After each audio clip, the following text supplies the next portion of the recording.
Welcome, everyone, to The Shadow Knows, where we explore the psyche, mystery, and transformation. I'm Maureen. And I'm Klara. Today, we're diving into initiation, not just as a ritual, but as a psychological process. Through a Jungian lens, initiation marks the moments when we're asked to leave behind someone we once were and step into something deeper, often through challenge, through loss, or inner confrontation.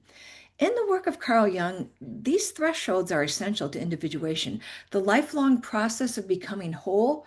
But in modern life, many of these initiatory moments go unrecognized, dismissed, or encountered through crisis. So, what happens when initiation is avoided or when it comes without guidance or witness? And how do we learn to recognize the quieter initiations happening in everyday life? Joining us again is James Frazier. Hello, James. Hi, nice to be Uh, back. Glad to have you back. And I hope that you can help us to explore what it really means to cross these inner thresholds and how initiation shapes who we become. Welcome. Thanks. Welcome. And I think I'll start with this question. People, including myself, tend to think of initiations that matter, but I want to talk a little bit about small micro initiations, the ones that maybe prepare us for the larger ones, the series of thresholds in life. Maybe for me, it might mean speaking up to a boss for the first time or being seen by an authority figure, even at my age. Could you just talk a little bit about that and why it Sure. matters? Yeah. Of course, when you teach a group or anyone, actually a client, someone you're working with, about initiation, you tend to talk about the really big ones because they're so critically important. But once you work with this model for quite a while, you begin to realize that we also go through these little mini initiations. Sometimes they last for a day long, you know. Uh, like we'll take the one you just mentioned. I need to go ask my boss for a raise. I've been putting it off, putting it off. I have a lot of fear. What's this? My inner critic jumps in. It's telling me I should be happy with what I got. Lots of stuff going on. But then you remember, oh yeah, this is another threshold crossing. This is another me getting into the cooker, so to speak, which is the place of transformation, sacred space, but it's also where I meet all these challenges and I have to go through challenges. If it were easy to go ask your boss for a raise, you would have done it already. It would be like going to your refrigerator and bringing, getting a gallon of milk. Not a challenge, but this is a big one. It involves self-esteem, it involves self-worth, it involves confrontation, it involves conflict, potential conflict, it involves the potential for rejection. So there's lots that can go on, and you decide, no, today is the day I'm going to do it. I'm going to connect to my inner warrior, and I'm going in there, and I'm going to be calm, but I'm going to be forceful. I'm going to be asking to get my needs met. So again, lots of different parts of ourselves are activated, and you go in, and whether or not you get the raise or not is a side issue. The issue is you confronted the dragon you were afraid to confront. And so hopefully what happens is you overpower the dragon. You successfully manage to do this and go through it. And then the result, again, is a kind of a different matter because you could be successful in an initiation and still not get the raise because you faced all the resistances, the fears, the things that are holding you back. And when you finish that, you have a changed sense of self. See, I can do that. I do have that kind of connection to power. It is okay for me to do conflict. I didn't get my head chopped off. So there's a lot of learning that can take place regardless of outcome.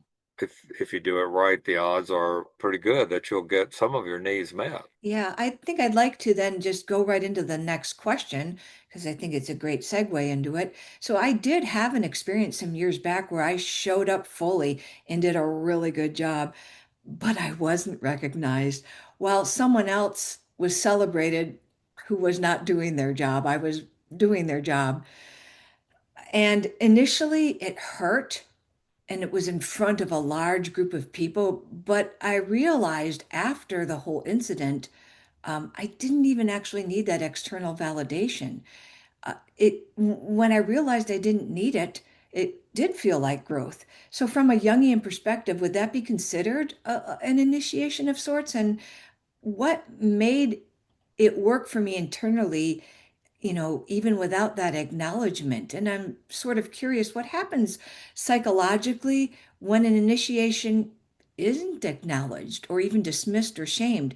Why does that matter in a person's development?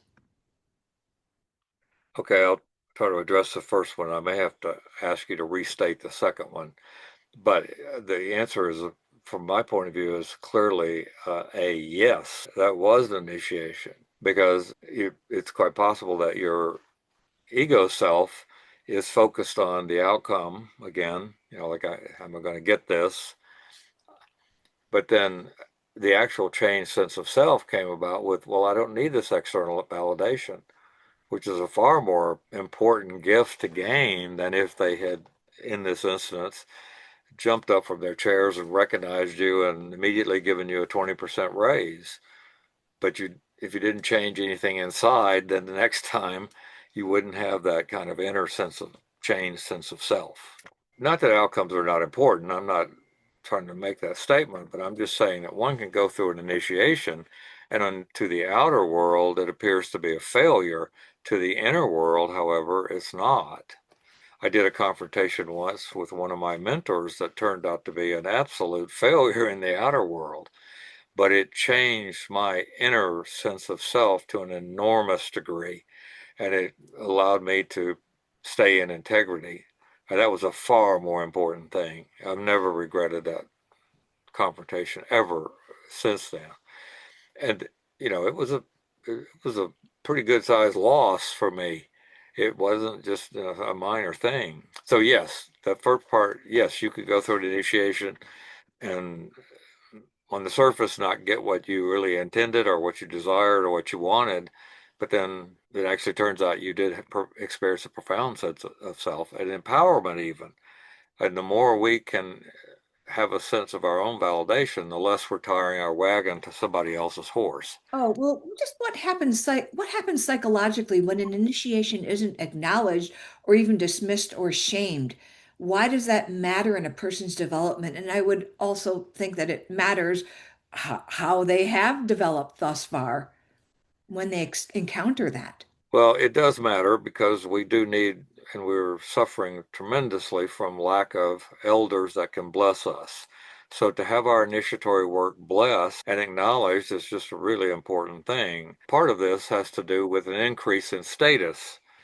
That's one of the things that generally happens, particularly in indigenous cultures, around an initiation. For example, if you go through the puberty initiation as a young woman or a young man in an indigenous culture and you survive it, which is not guaranteed, but if you survive it, you will never be treated as a child again. So you do increase your sense of status. So that's very important. If an initiatory experience is shamed, it can be very wounding because it's almost one of the most important things and activities we do. And then if there's no acknowledgement of it, it's like, well, I must have done it wrong. It didn't work. I participated in the central ritual of the religion that I grew up in at a very young age, which of course delighted my parents to no end because they really wanted a miniature adult. And I was in no way capable of understanding what this was really about. But I fully expected a change in status. Now, I would not have been able to use that concept or cognitively talk about it in that way, but it was profoundly shaming because none of that happened. No increase in status, no real acknowledgement, no genuine blessing came out of that. So I think it can be deeply wounding. And it can also prevent a person from going through their next initiation. They go, oh, remember what happened last time? You got shamed with that. A lot of times around performance is a really wounding one. You work really, really hard on your little piano recital, and then you have a panic attack, and you're just shamed like crazy. And somebody pulls you off the stage. It'd be a long time before you go back on a stage, most likely. Whereas if that were handled in a different way, if you can imagine a different scenario where instead of you feeling like you're standing on stage and your clothes suddenly all fell off and everybody's laughing at you, What if that whole group, and I'll admit this is much easier to do in primitive societies, but what if that whole group moved toward you to embrace you and hold you and tell you that, oh, hey, no problem. You're still part of us. You can try it again next time. We've all done this. It was a blessing rather than a curse. That's often not what happens. So you wind up with a sort of aborted initiations. And not all aborted initiations are because of performance and things of that nature. Sometimes people just get too frightened and they jump out of the container and run away, and then they don't ever want to do it again. That kind of stirs up questions in me, a few questions. You spoke about that not every initiation is guaranteed to be successful. And I often, what I'm seeing around, like there's been this people romanticizing about the whole initiatory process, making it so, it means I am in initiation, therefore I'm just going to come on the other side as a change with a changed sense of self, but it's not always guaranteed. So the other questions where it seems like an archetype is just being invoked, triggered within the psyche, something that is just pushing us to live the enlarged, maybe deeper, maybe bigger self. And so I wonder, does also the initiation have a structure? Meaning, are there parts to an initiation? That also evokes another question, and the necessity of someone guiding, observing that process in a form of a ritual elder. So if you can speak about that.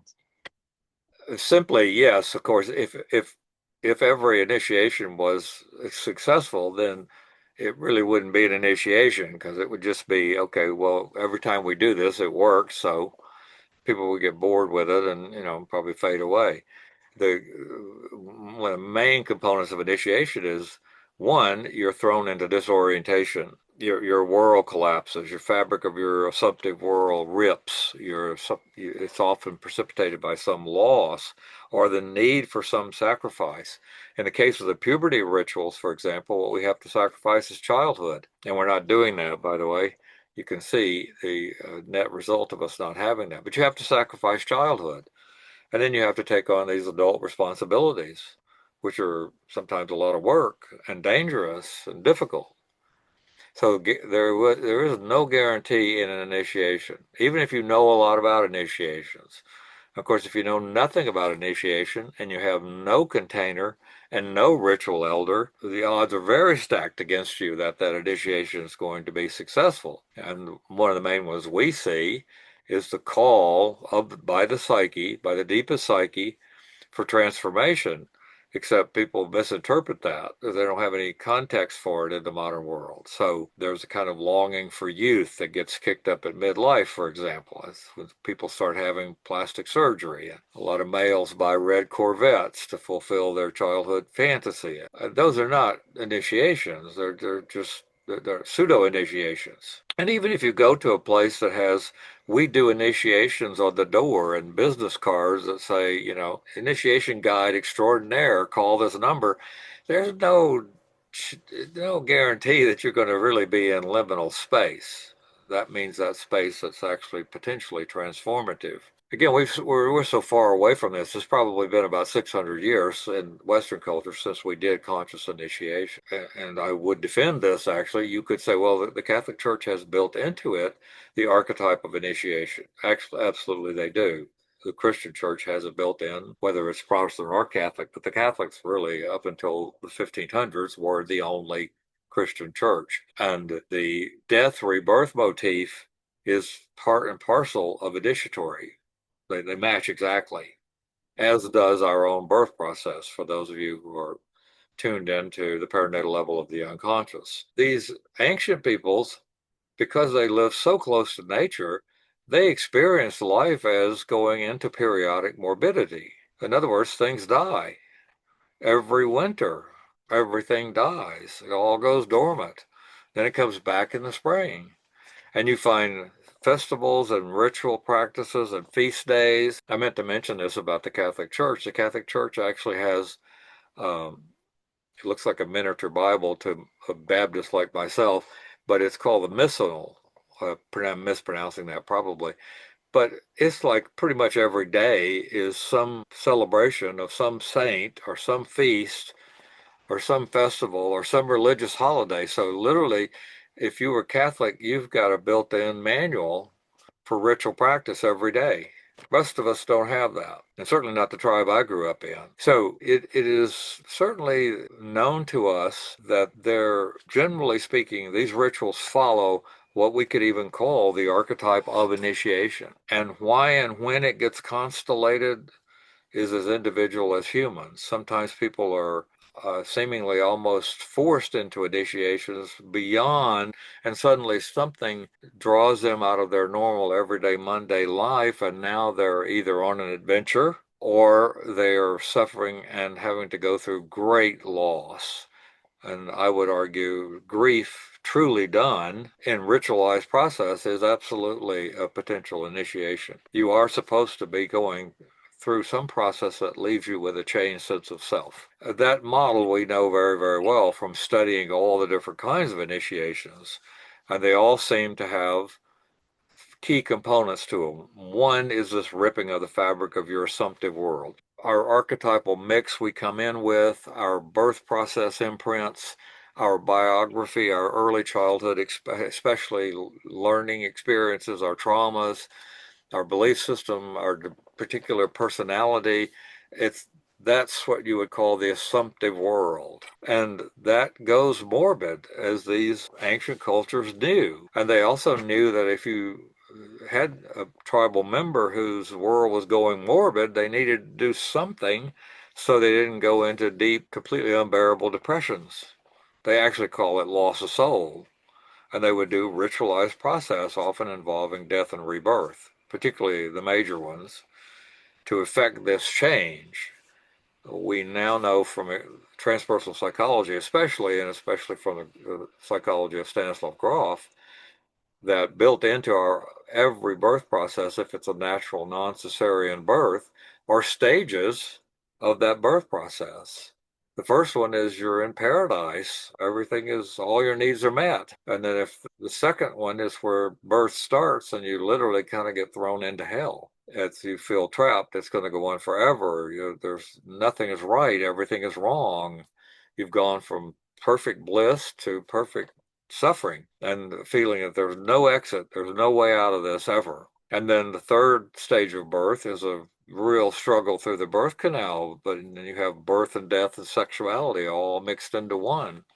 And then finally, there's the liberation. And your sense of who you are is according to the level of cognition you can have at that time. I don't mean you get this on an intellectual level, but you definitely have a changed sense of self. You're no longer inside the womb, you're outside the womb. And you're supposed to be now entering into a second womb that's the protective space of childhood. And so what happens there is critically important. So we know a lot about these stages.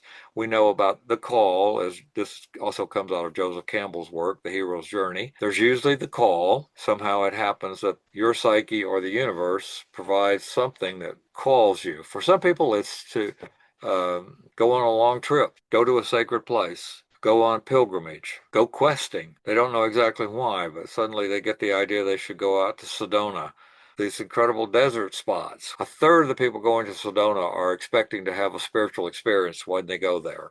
It can be purely secularized as well. You get sudden urge to go to Las Vegas. Well, Las Vegas is kind of like going to see the Wizard of Oz, it's the city of lights. It never ends. There's no clock. Everything goes. But you might also get the quest constellated and you go seeking for a guide, an elder, a ritual elder who can help you with this. So maybe you hear about this workshop and you sign up for it, not really understanding what it's about, but there's something deep in you that says you got to go there. This quest motif, this constellating of leaving and going there, is a well-known part of literature and film, especially fairy tales. But then you come to a threshold, and that threshold means you have to make a decision. Am I going to get into the cooker of initiation and face all of my shadows and my demons and dragons, and not knowing if I'll come out of it or not? Or do I run back and try to hit the restore button like on your computer where it'll take it back to the time before everything got chaotic? And quite frankly, most people without culturally, ritually sanctioned rites of passage and guidance in this try to hit the restore button. That's one of the reasons we're such a youth-orientated culture. Because the issues that start pressing upon you at midlife weren't pressing upon you when you were 21. There were other issues that were pressing upon you, but not these. And by midlife, they start to take on a very serious connotation. For one, there's a dawning awareness you're not going to live forever. And then you start experiencing loss, friends, grandparents, family members. And so it's often that we've lived the first half of life trying to live in the outer world exclusively and do all the things everybody said that will make us happy, buy a house, get married, have children, join the golf club, all those things. But by midlife, you hit a flat land. And so your world has gone morbid. And to anxious people would say, your soul's wandered off, you got to go find it. Or expressed in our more modern language, we'd have to say you have to get into a conscious relationship with your unconscious. You need to develop an ego self axis, and that will involve a lot of inner work, a lot of personal growth work, and learning how to regulate these archetypes, just learning the maps, because most of the time we don't know very much about the psyche. But would you say that these impulses of initiation, if you will, they can come also in a form of a thought or like even unconscious fantasies? And then if you can touch up a little bit more of the necessity of the ritual elder for the initiation. Okay. Well, I think it comes in all kinds of ways, so I certainly wouldn't exclude somebody who suddenly gets interested in even a video game, and suddenly they're playing this video game and they're kind of unconsciously acting out. I wouldn't call this initiation, but I'm saying the pull for initiation is there. And even somebody who says, well, I want to go on vacation, I'm going to the beach. And they may drive there thinking the only reason they're going there is to lay in the sun and, drink cool drinks under the shade tree. But actually, the confrontation with the ocean is a very powerful metaphor for their own unconscious. And if you're working with them and you're tuned into this, you listen when they're reporting about their trip. Was there anything in there that had a kind of an initiatory thing to it? Was there anything that threw them into disorganization? Was there anything that was very foreign to them or unusual to them? And so you have something to work with. But you could also work with people's dreams. Dreams often have enormous amount of initiatory. And sometimes the images, the psyche is quite capable of humor. I mean, it's got a good sense of humor. I remember one dream that my mentor reported, and it was somebody who was, I think they were pretty steeped in the type of religion that I grew up, which was a Southern Baptist traditional kind of Protestant religion. But they had this dream that down in the church fellowship hall, where everybody usually did the potluck meals and had those kind of social meetings, she dreamed that she was down there working, preparing for one of these things, and she opened up the freezer and there was a tiny little Oriental man frozen in the freezer. How could that possibly be related to initiation? I'm not going to tell you the whole story, but it can be. One is the Orient for us Occidentals has always got a pull to it because it's exotic. It's very different than ours. So the idea of going someplace unusual is also very much a part of that quest because you have to get out of your old world and you don't yet have a new world. People get this quest motif and it plays out in performance. For example, somebody sets out to become the greatest guitar player in the world, and they'll learn pretty quickly that there's a lot of competition because lots of people want to be that. And they may even have some opportunities for initiation because of that questing, but because they're so focused on that goal, they're not really benefiting from the change process that could occur. So you can see failed initiations very easily, but you could also see initiations that the person just needs to be made aware of. Like, I think yes, here's this drama that's happening to you in your life. Let's say it's something at your office and you've got a conflict with a real bully at the office.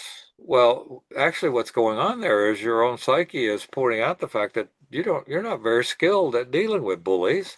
which means you're not very connected to the warrior archetype, which means you need to do developmental work, which will feel very initiatory, I can promise you, to get connected to that so that you can now better manifest the energy from that archetypal warrior. And instead of wanting to cut this bully's head off, you learn how to calmly set the boundary and stop them doing that behavior. That's an initiation. It's getting a kind of sensibility about initiation and learning what to watch for. Now, I don't think that every single thing that happens to humans is initiatory, but there's a lot, and especially when people come to workshops or they come to see you as a practitioner of any kind, they're often seeking a ritual elder. They're seeking somebody who knows more than they do about this process and who can help them. And then we can also learn a lot from studying literature. And some of the world's great literature is great because it contains profound amount of initiatory themes in it. So we can see initiations, and if you're not in an initiation process right now yourself and someone else is, you're in a much better position to see than they are, because they're just having their world fall apart. And that's why you need a ritual elder to guide that person, someone to hold the kite string while they disintegrate and go into the rebuilding process, put back together again. And a classic example of this, which I know people get tired of me referencing, but it's just so easy to see and so prevalent in our world, is the development of an addiction such as alcoholism, the taking that all the way toward death, and then the death rebirth into sobriety, where that person has a changed sense of self and they change their life completely. And it's just laid out right there. And you might never ever hear anybody use the word initiation at an AA meeting, but that is exactly what's happening, including ritual elders, because the people that have done it and are still going to those meetings and they've been sober 20 years, they serve as a ritual elder. I think that another initiatory process is a childbirth, a woman turning into a mother and a man turning into a father. That is a initiation on its own. And there was what kind of caught my interest also is how we as women, we get biologically kind of initiated into the role. And I always wonder how is it for a man that needs to be slowly, if you'll initiate into a fatherhood? Well, I think they are different processes, and the requirements for each initiation are quite different. For one thing, it's the stage of life typically where women start having babies. They're still in the lover energy. If the male is still in the lover energy at that point, he's probably already headed toward trouble because he should have been moved over to the opposite energy of the warrior and being initiated through ritual eldership. And again, this is easier to see in so-called primitive culture. So his role as father becomes much more pronounced at a later time period when he develops his affiliative function. I'm not saying that this should let men off the hook, that they shouldn't have anything to do with child rearing. That's not what I'm saying. I'm saying that the basic motif for a woman is receptivity and being the container. We've kind of changed our sensibility about all that, and I'm not sure I'm qualified to give opinions about it. I do believe that the backlash after several hundreds of years of patriarchy, which by the way doesn't care any more about males than it does females. Patriarchy are little boys who've got a lot of power. But the male is usually a motif, or the masculine in a woman is another way to say it too, is on going out and questing, accomplishing something, saving somebody, protecting. The woman's space is holding the space. Now, in our modern sensibility, well, that could be very easily, and I have been misunderstood a lot about this. Well, he means that women don't do anything. Absolutely not. I'm saying women do the most important thing, which is the container. It is a very high role and one that's absolutely necessary. And even the puberty initiations largely mimic what these cultures perceived that the cosmos was doing to women. This ability to conceive and give birth is just a miracle that makes anything men do look like peanuts, no matter how accomplished it is. I mean, women of the 60s had to become pretty vocal and pretty powerful, and I would say had to really get into their masculine, oddly, to fight this. So then it kind of leaves the impression, well, if you're just wanting to be the feminine container, you're less than. That's not true at all. It's a really critical piece. And a man is going to have to learn how to build his container, but they generally doing it at different time periods in life. So I think there was a recognition much more so of the literal cosmic connection. Notably, the cycle of the moon matches women's menstruation cycle exactly. And so the moon is receptive. The moon takes on the light. Does that mean it's less than? No. In fact, in some ways, the moon is our even more important on one level in that in terms of human endeavor because it becomes our first timekeeping device. It's very difficult to think about certainly primitive folks able to accurately track the movement of the sun, but the movement of the moon is pretty easy. If you can count to 28, you've got it, you know. Jung believed, as I do, that the sacred feminine will be the most powerful thing that keeps us from going off the cliff. But we will have to have a powerful masculine to protect the sacred feminine. That's the formula. And if you don't have a powerful masculine, so it doesn't just work to take a purely hate men, feminist point of view and just get rid of men. Because without the warrior energy, you have nothing to protect the sacred. Now, eventually, women develop their warrior, but it's usually after midlife, and it's usually after midlife that men develop their capacity for cohesive connection. And thus, grandfathers are much better at blessing the boy than the father is. Often there's too much competition between the boy and the father. And that's why, again, in these smaller societal groups, this is easier to see. Grandpa didn't live in California and you in Maine. Grandpa lived 4 huts down the way, and you spent a lot of time with Grandpa and Grandma, and they are the ones that could convey this blessing. You can see this is a big subject, really It big. is. It is a big subject, and it can be taken in many different Right. avenues. Well, part of us resists initiation and why does it often feel like self-sabotage? All right, I'll take a stab at it from this particular angle. First of all, the ego, and I'm a great fan of ego and ego development. I am not in the camp that misinterprets Eastern teachings to think that you're supposed to kill your ego. If anything, the problem we have now is not two strong egos. We have too fragile an egos, two non-cohesive egos. We have fractured egos. And the fractured ego isn't strong enough to accept its own death and rebirth. So it's often ego defenses.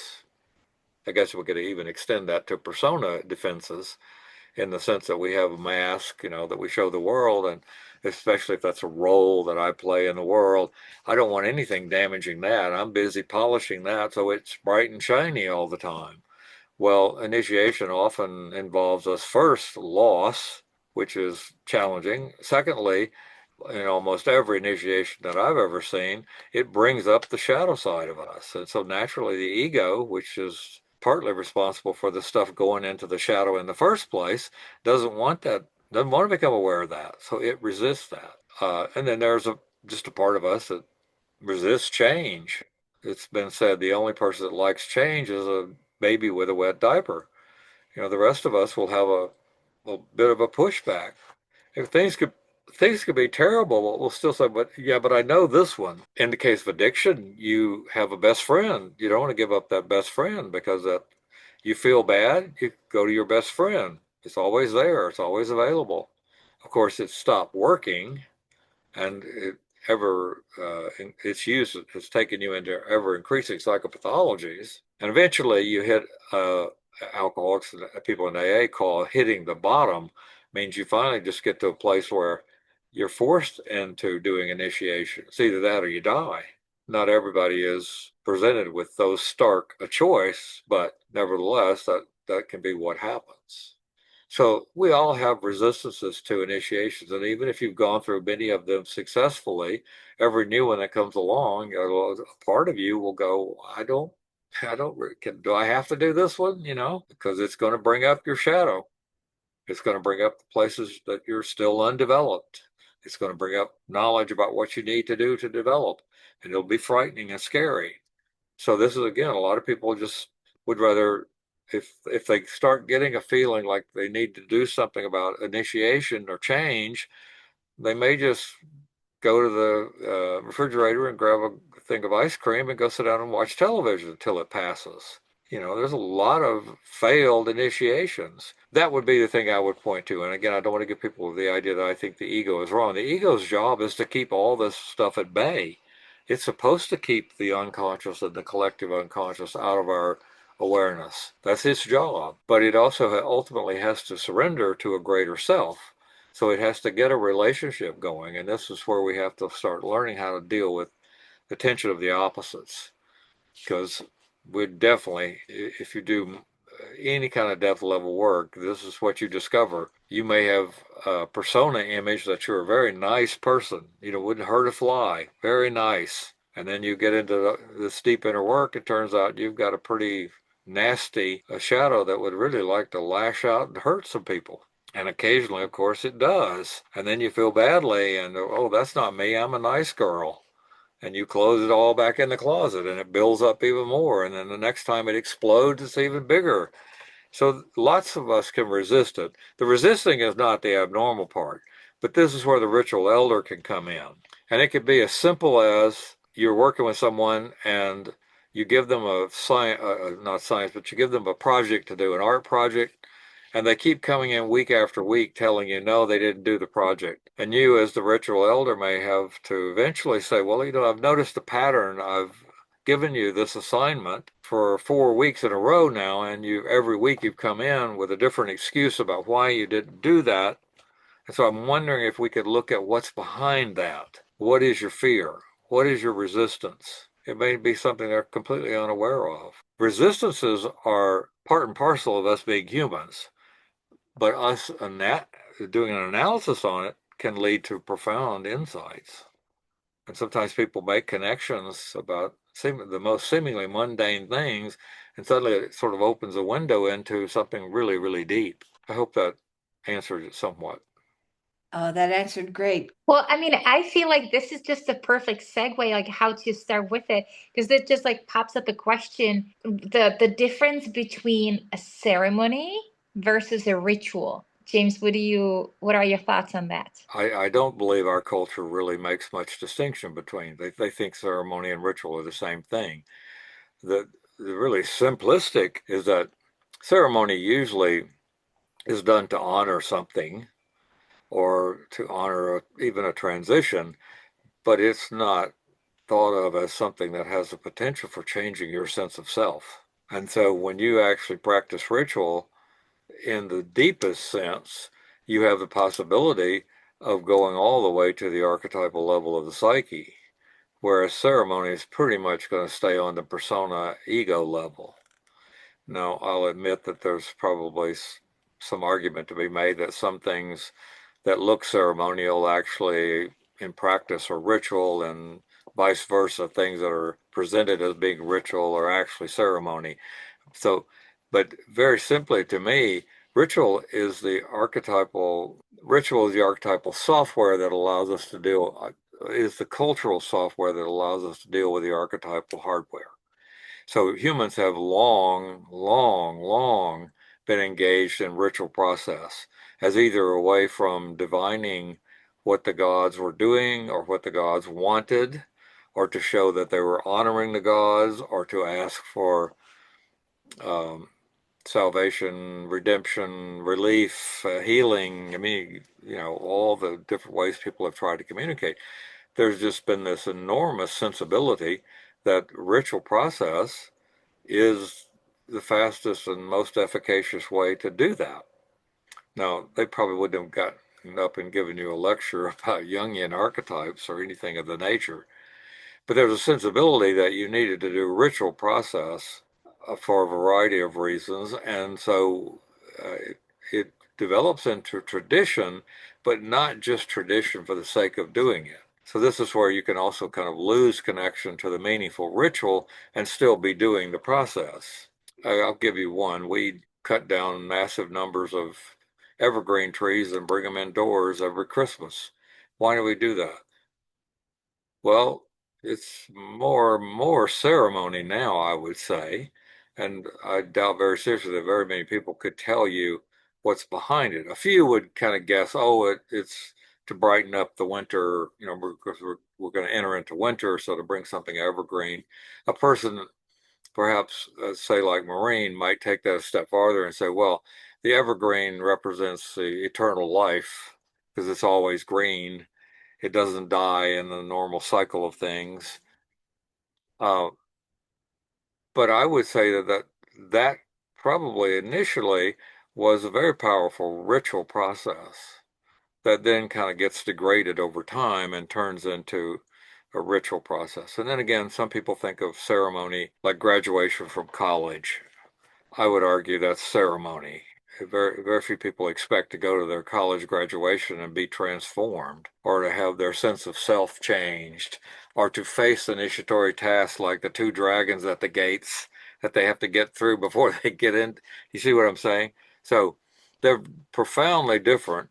I'm one of those people that's trying to recover the sacredness of the word ritual and disengage it from pure psychopathology. I do believe we all need ritual process, and I can tell you from long experience that people who are engaged in deep inner work, who are willing to do ritual process that connects to their deep inner work, move much faster. And even when we come to the regulation of archetypes, I would say ritual process is extremely important. So if you just say, well, my guide, my coach is telling me all about this archetype of the warrior and pointing out the fact that I didn't have a very powerful connection to that and is encouraging me to get a better connection to that, is a very different thing than, well, he instructed me to build a ritual space, or an altar, if you will, and to find images of warrior and to place them on the altar, and to every day, at least once a day, go to that altar and ask to connect to that energy and use those images to connect to those energies. That would be a ritual process. The absence of it, though, a meaningful ritual process in our culture is just quite stunning when you look at it and you compare it particularly to indigenous cultures whose whole lives revolves around ritual. In another broadcast, I confess that I joke with Maureen about being a closet Catholic, because part of what she's pointed out is, despite all the problems of the Catholic Church, because they are a human organization and therefore you expect problems, but they do have a ritual genius, and they more or less committed for centuries to that ritual process. Now, one can criticize, as I do, some of their modern changes to that ritual, which I think, from my point of view, appear to have diminishing of that ritual, such as when they stopped using Latin and switched to English, and the priests were not pointed away from the congregation, but now pointed toward the congregation. My opinion is that when you are in doing the Mass in a foreign language, you have more potential for getting out of your ego consciousness, and thus more potential for actual changed sense of self. But the ritual process of the Mass itself is just pure genius. The symbolism that it encompasses, and that it provides a space for people to do deep psycho-spiritual / religious work, is unprecedented in Western culture. Thank you so much, James. And today we explored initiation as a psychological threshold marked by loss, uncertainty, and even transformation. When initiation is embraced rather than resisted, life shifts from repetition to transformation. Thank you again, James, for being here and sharing your perspective with us.